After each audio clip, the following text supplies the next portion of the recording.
విషాదం నింపిన వినోదం.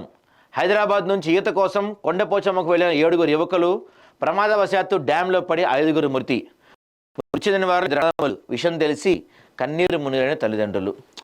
పనే ఉన్నారు పాపం పిల్లలు, పెద్ద వయసు వాళ్ళు కూడా కాదు వాళ్ళు. జలాశయం వద్ద సెల్ఫీ తీసుకునగా పట్టు తప్పిన 4, వారిని కాపాడబోయి మరో స్నేహితుడు మృతి. దిగ్భ్రాంతి వ్యక్తం చేసిన రేవంత్ రెడ్డి, కిషన్ రెడ్డి, కేసీఆర్ దిగ్భ్రాంతి వ్యక్తం చేశాడంట. మరి ఊరికే రాశారో నిజంగా చేశాడో తెలియదు కానీ ధనుష్, లోహిత్, దినేశ్వర్, జతిన్, సాహిల్ చిన్న పిల్లలు వీళ్ళంతా.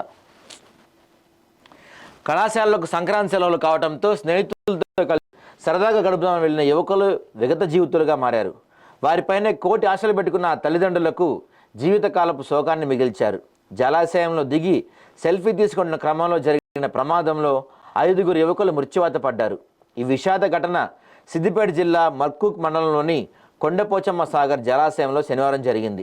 పోలీసులు బాధితుల కథనం ప్రకారం హైదరాబాద్ ముషిరాబాద్లోని ఇందిరానగర్ కాలనీకి చెందిన సోదరులు గ్యారా ధనుష్ 20 ఏళ్ళు అంట అతనికి ఫోటోగ్రఫీ శిక్ష పొందుతుండగా, లోహిత్ 18 ఏళ్ళు పాలిటెక్నిక్ చదువుతున్నాడు. బన్సిలాల్పేటకు చెందిన చికెట్ల దినేశ్వర్ 18 ఇంజనీరింగ్, అత్తాపూర్ ఎస్పీ నగర్ చెందిన సాహిల్ 19 ఇంటర్ అంటే ఈ పిల్లోడు. హైదరాబాద్ చింతల్ బస్తీకి చెందిన జతిన్ డిప్లొమా 19 ఏళ్ళ వయసు. వీరందరూ కూడా ముషిరాబాద్ ప్రాంతానికి చెందిన మృగాంగ్ ఇబ్రహీములతో కలిసి ద్విచక్ర వాహనంపై శనివారం ఉదయం 11 గంటల ప్రాంతానికి కొండపోచమ్మ చేరుకున్నారు. అందరూ జలాశయంలో దిగారు. లోహిత్, ధనుష్, దినేశ్వర్, జతిన్ ఫోన్లో సెల్ఫీ తీసుకుంటూ నీటిలో వెనక్కి నడుస్తూ లోతులోకి జారారు.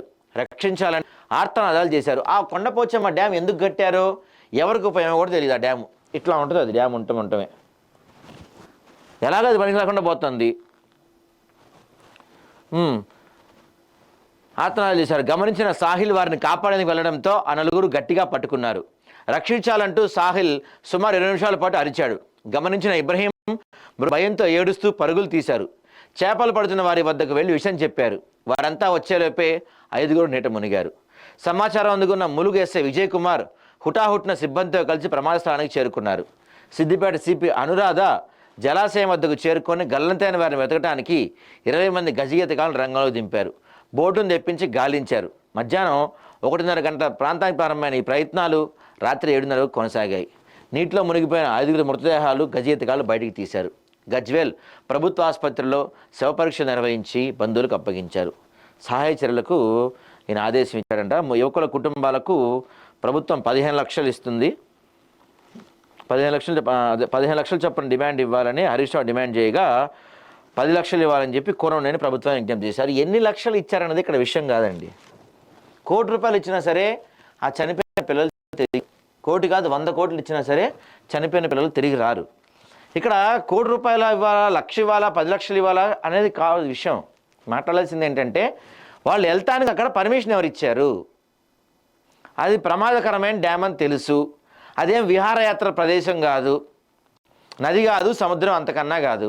మరి అక్కడికి 5-7 యువకులు వెళ్ళి అక్కడ నది అది ఎలా అయిపోయిందంటే ఆ ప్రాంతం చక్కగా ఇక్కడి నుంచి పోతారు, కోడినో మేకనో తీసుకెళ్తారు, ఇక్కడి నుంచి వండుకొని తీసుకెళ్ళి కూర్చొని తాగేవాళ్ళు కొంతమంది, అక్కడే కోసుకొని తిని తాగేవాళ్ళు కొంతమంది.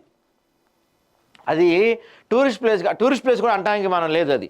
అదొక అసాంఘిక వాళ్ళకి అడ్డగా మారింది ఆ ప్రాంతం, కొండపోచ ప్రాంతం. పోలీసు అందరికీ తెలుసు. మరి బలగాలను ఏర్పాటు చేయాలి కదా, అక్కడ భద్రత పెట్టాలి కదా. ఏమీ లేకుండా చేస్తే ఇలానే వెళ్తారు, ప్రమాదాలు జరుగుతాయి. మరి ఇప్పుడు అల్లు అర్జున్ కేసు విషయంలో అల్లు అర్జున్ ఈ సంజయ్ థియేటర్ జరిగిన తొక్కేసినాడు, అల్లు అర్జున్ అరెస్ట్ చేశారు. మరి ఇప్పుడు ఇక్కడ జరిగిన ప్రమాదానికి బాధ్యులు ఎవరిని అరెస్ట్ చేయబోతున్నారు? ఆ 7 పిల్లలు వెళ్తే వెళ్ళించింది ఎవరు, అక్కడ ప్రమాదం అనడానికి కారణం ఎవరు, అలా డ్యామ్ కడటానికి ఎవరు, ఇవన్నీ మరి ఆలోచించి ఇప్పుడు ఎవరిని అరెస్ట్ చేస్తారు, ఎవరిపై చర్యలు తీసుకుంటారు? దీనిపై ఎవరు మాట్లాడతలేదు కదా. చిన్న పిల్లలండి వాళ్ళు, 20 ఏళ్ళలో పిల్లలు వాళ్ళంతా కూడా. ఎవరి అలసత్వం వల్ల, ఎవరి చేతగాంతనం వల్ల వాళ్ళు చనిపోయారు, ఎవరు లైట్ తీసుకోవడం వల్ల వాళ్ళు చనిపోయారు, దీని గురించి కూడా మాట్లాడాలి కదా. ఎవరు పట్టించుకోవటం వల్ల వాళ్ళు ఇలా జరిగింది వాళ్ళకి.